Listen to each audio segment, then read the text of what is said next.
America and South Africa, it's like shockingly similar in some ways. It's shocking. Okay, I'm glad you said that because.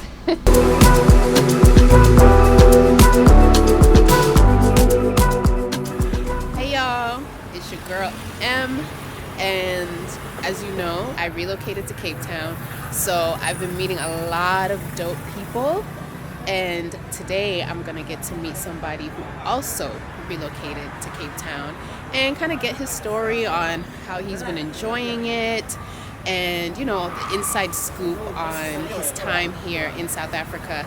And then on top of that, we're gonna walk around and see some sights, do some fun stuff, because it's Thursday, it's the first Thursday of the month, and they always do this dope installation and art style event with different locations in the downtown city area, and that's where we are. So we're gonna have fun with that, and I hope you enjoy. We are right next to, I don't know if you can see it, we're right next to Destiny, Highball, House of Machines. Look who we have here. What, bro? You good? What you been? Good. So later tonight you'll see this Jeep here.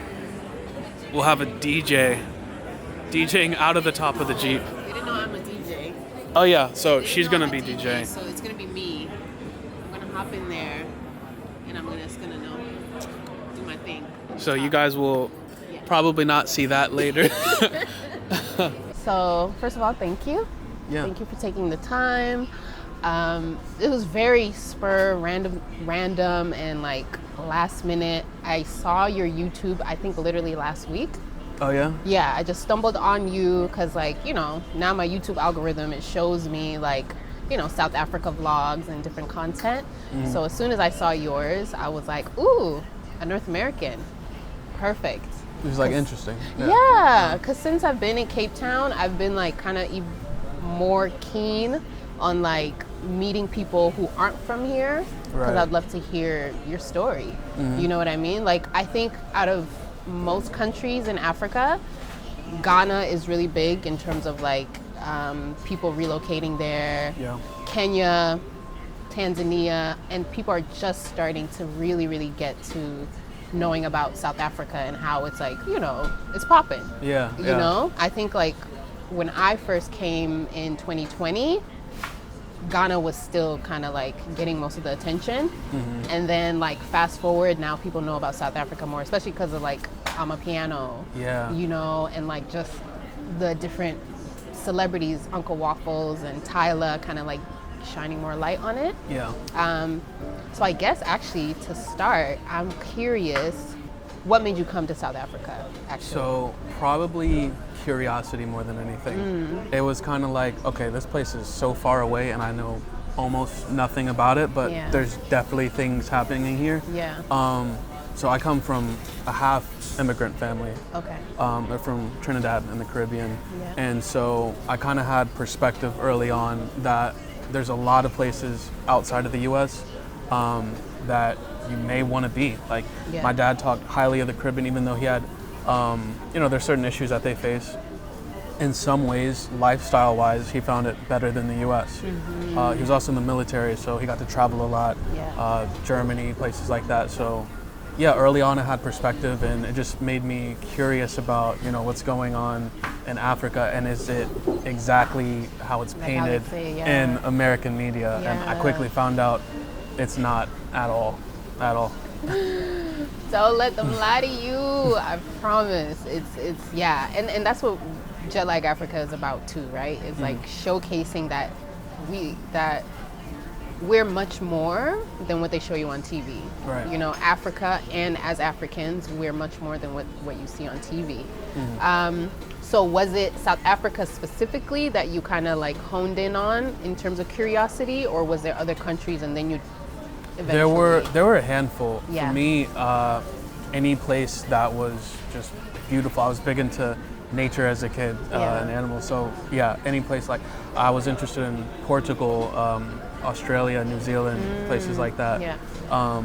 And South Africa was on the list for me for places to go, but it wasn't number one until I actually got here and saw like, oh wow, this place is incredible, and it actually has everything that I want out of a place. And I didn't necessarily expect that.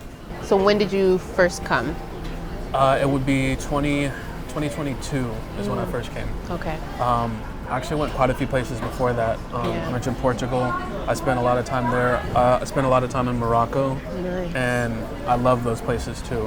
But from a perspective of socializing, especially, South Africa was just it for me. It's, you know, people were so relatable and so welcoming.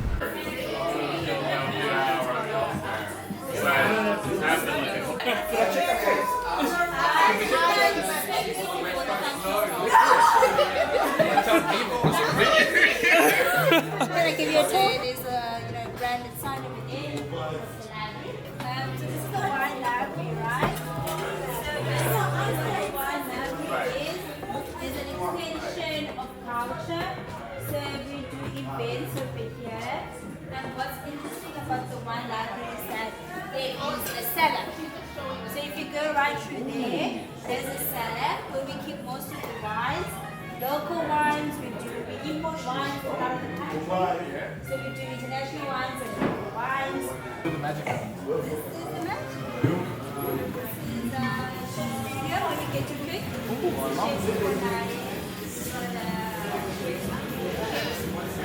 he's demonstrating a cooking studio today with a DJ for the first time. But there's a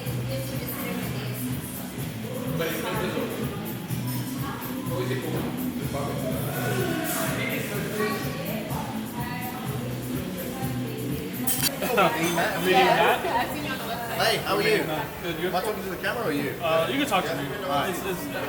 Nice to meet you. Oh, the chef studio? Yeah. So you're cooking with a con eye? I can barely make eggs. I'm just happy to be here. Well, you should have turned up about an hour ago then, mate. There was eggs? And so, yeah, And it it's was diverse. Like, yeah. So like you meet people from so many backgrounds, and it's like, oh, okay, I can fit myself somewhere in there. Yeah. So it's not just some places you go, you feel like, you know, after a couple weeks or maybe a couple months that you've kind of seen it all. Yeah. I know that I'm not gonna have that feeling here. Like it's always evolving. So many different people. So yeah.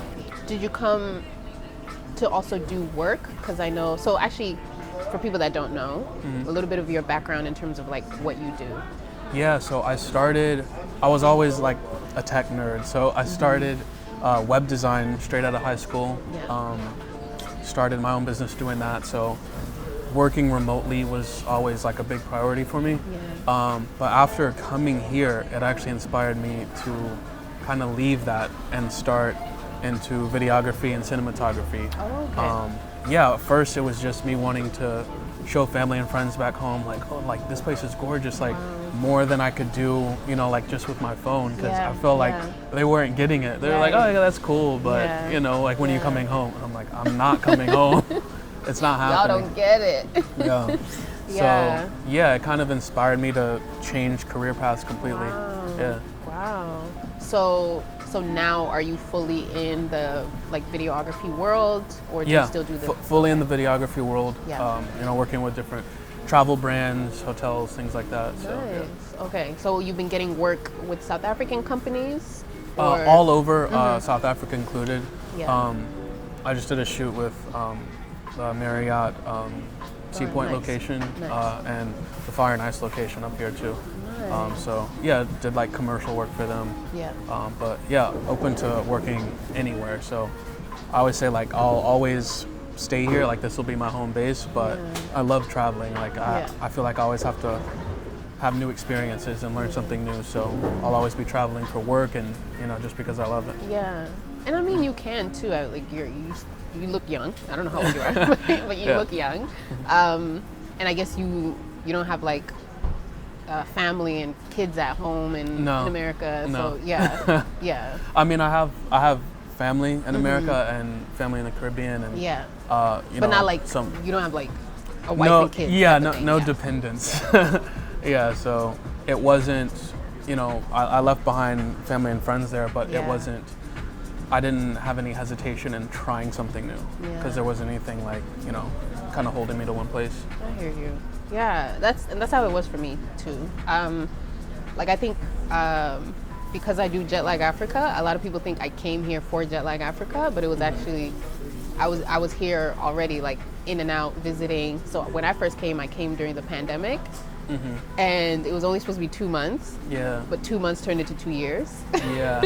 Because I didn't have a reason to like run back to Toronto. I was just like, I'm young, I'm single, I don't have dependents, you know, and that kind of freedom is like, now I tell my friends all the time, like, that is such a luxury and a privilege to have that kind of freedom.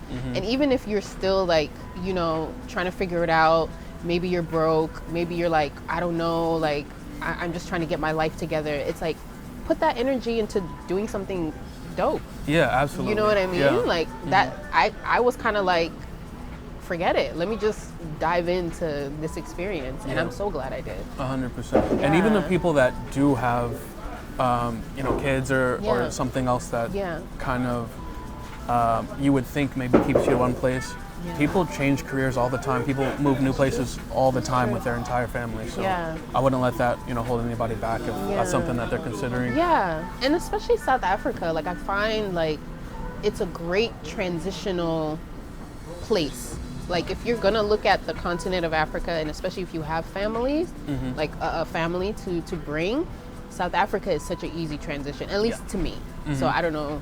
Yeah, I guess for people who have some sort of, especially like Western influence, I think it's pretty easy. Like there's always going to be certain nuances and things that you want to adapt to. Yeah. But there's a huge difference between, you know, America and Cambodia, but America and South Africa, it's like shockingly similar. It's in some shocking. ways. Okay, I'm glad you said that, because that was gonna be one of my questions. Because lately, I've heard it twice now within like a matter of a week, where people are calling, and not like people outside, like Africans themselves, South Africans are calling South Africa the USA of Africa. Yeah, yeah. Because especially it's Cape so, Town, yeah, especially Cape Town for sure. So I was gonna ask if you agreed with that, and I feel like, especially because you've been to like other. Yeah, I guess like in terms of the things that you have access to, I mean, things that Western people are used to, you know, Uber Eats, you know, all the like chain restaurants that we know of.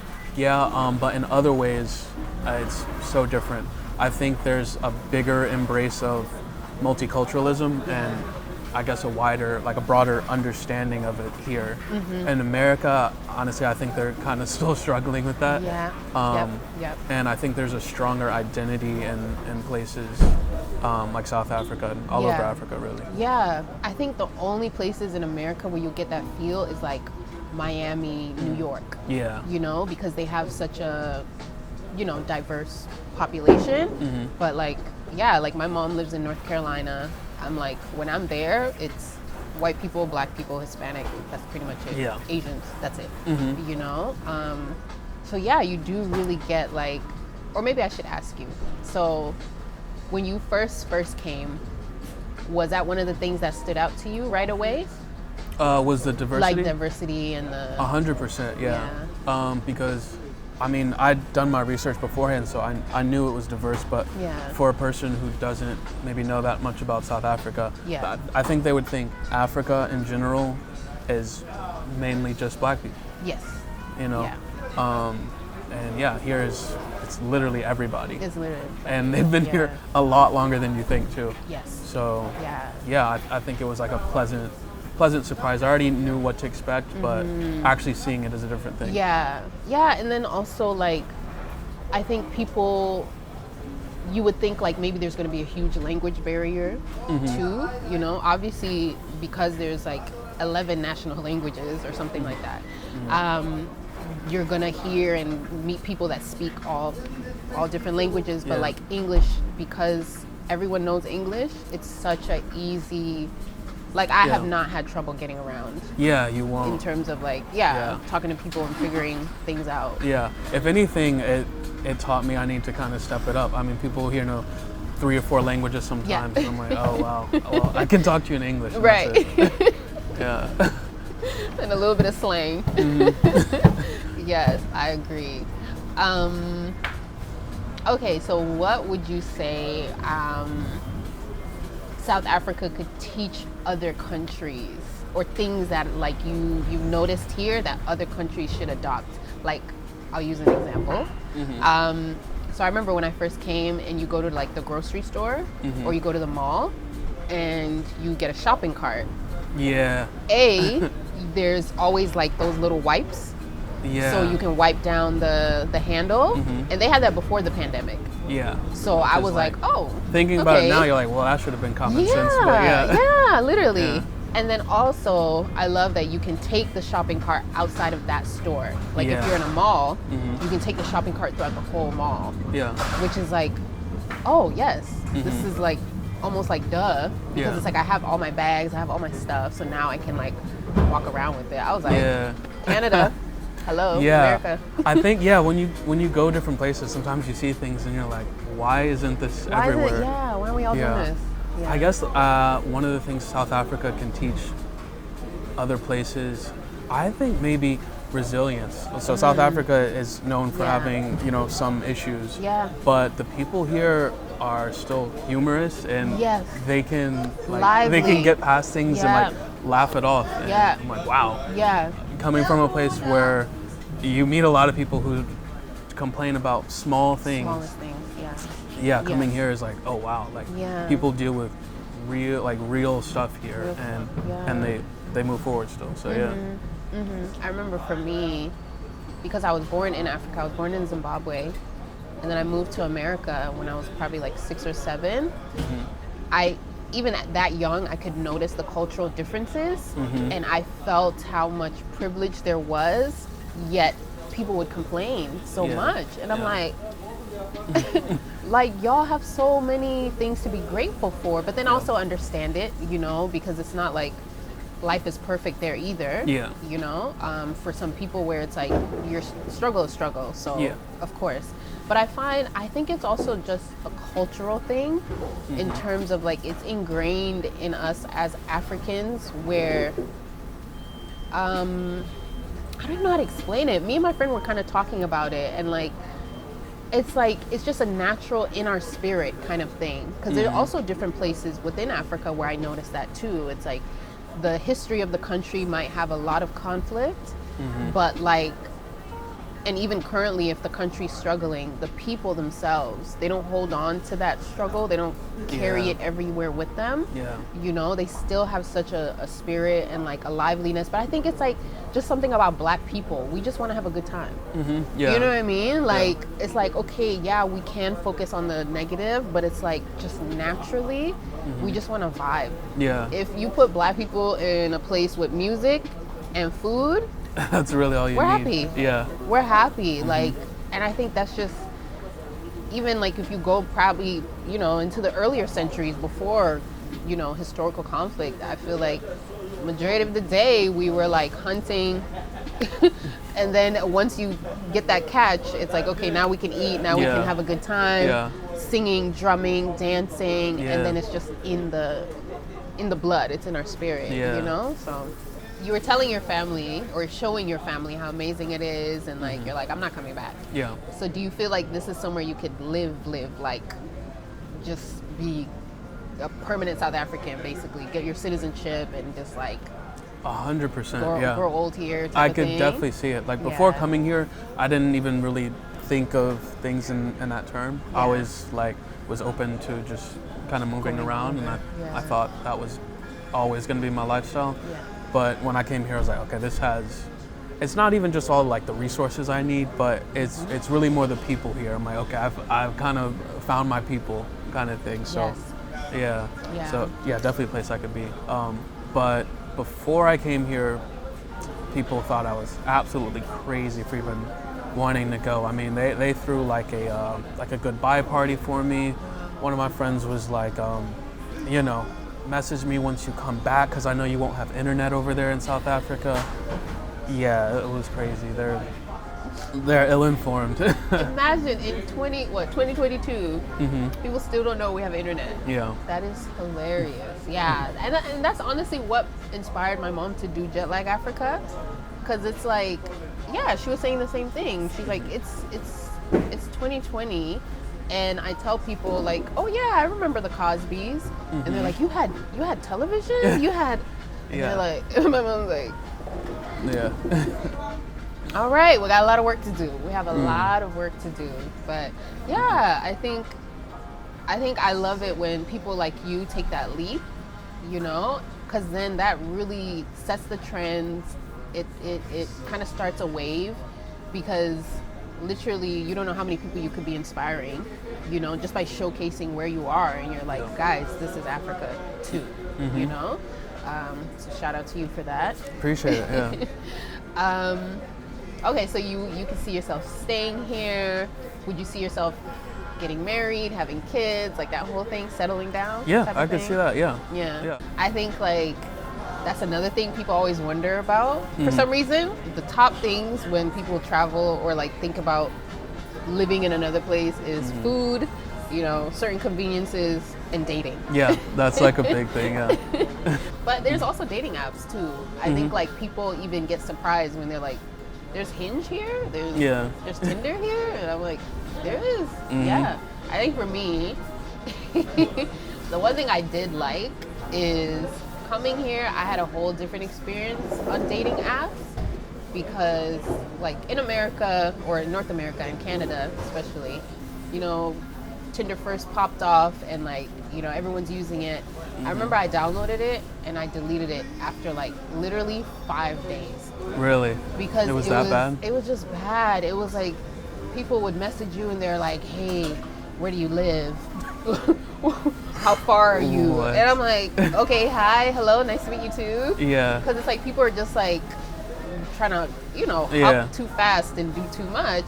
So I deleted Tinder. But when I came here, I remember a friend of mine that was here, she was like, oh, you should download Tinder while you're here. And I'm like, oh, I'm good.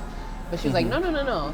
When you travel, like dating apps actually can really come in handy.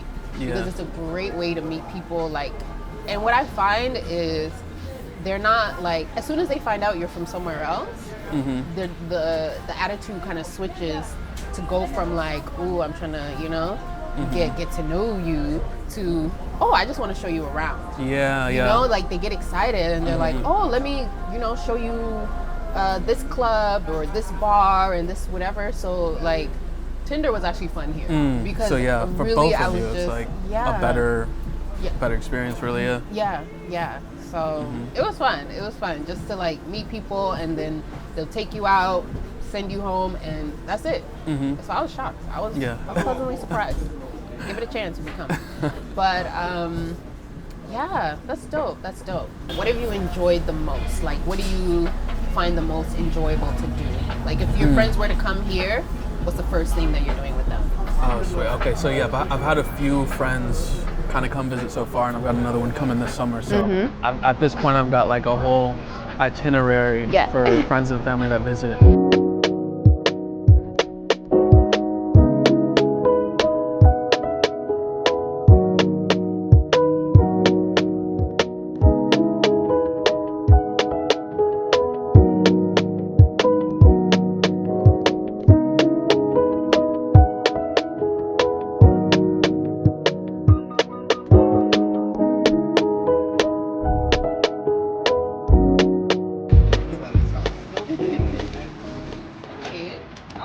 Okay, let's do it.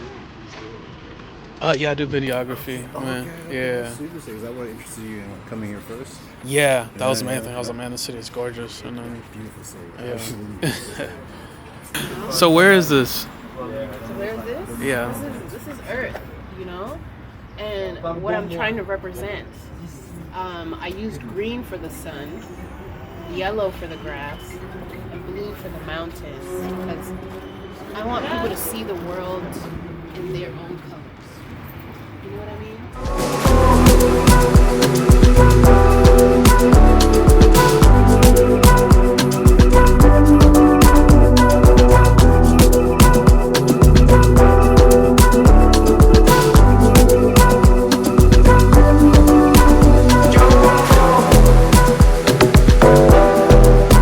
And we made it to neighborhoods on Bree Street. So here we've got a bunch of clothing designers, jewelry, food again, and wine as always.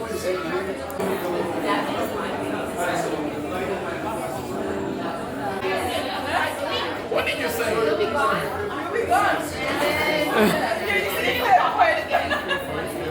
I mean, I've got to show them like Lion's Head. Yep. You know, if they're not into hiking, that's fine. You can Yeah. just drive up there, watch Yeah. the sunset. Yeah. People like paragliding off. Yep. It's gorgeous. Go to the beach. You know, even though that water is freezing, it's still, you know, it's still No one gorgeous out warned. there. I know what you mean, and no one warned me.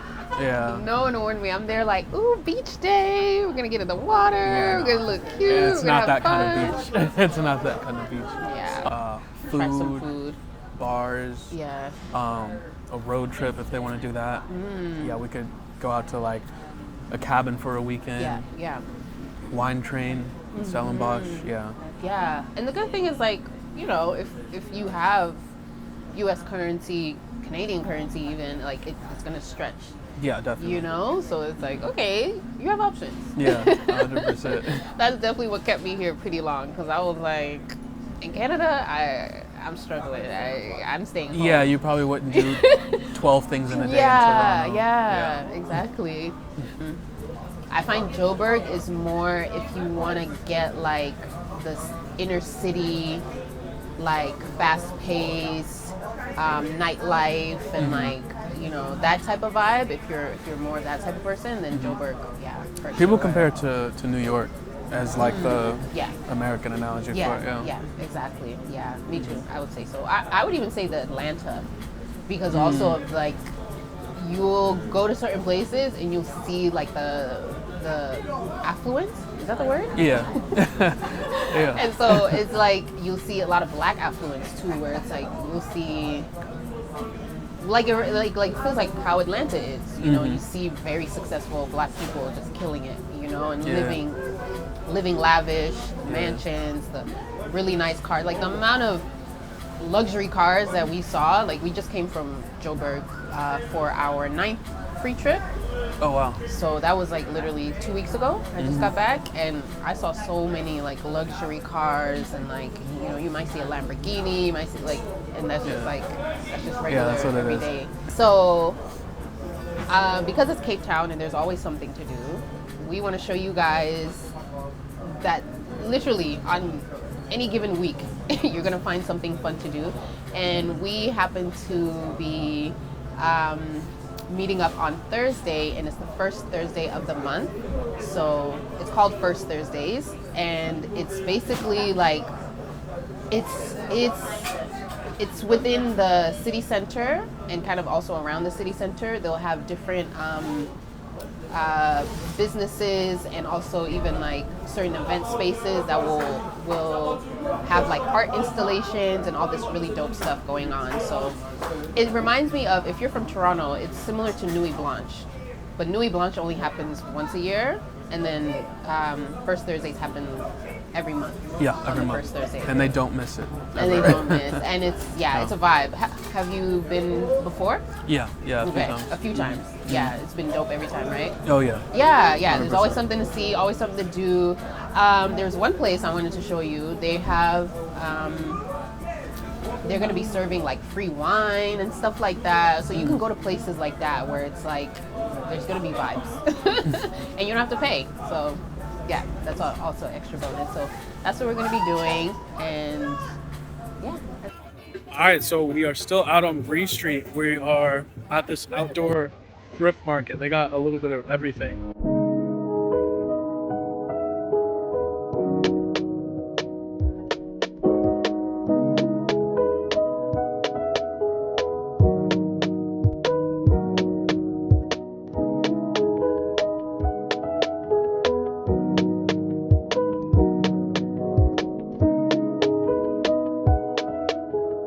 Yeah, so we just came out of the art gallery into this big open courtyard. Upstairs, got a pizza lounge, restaurant. So yeah,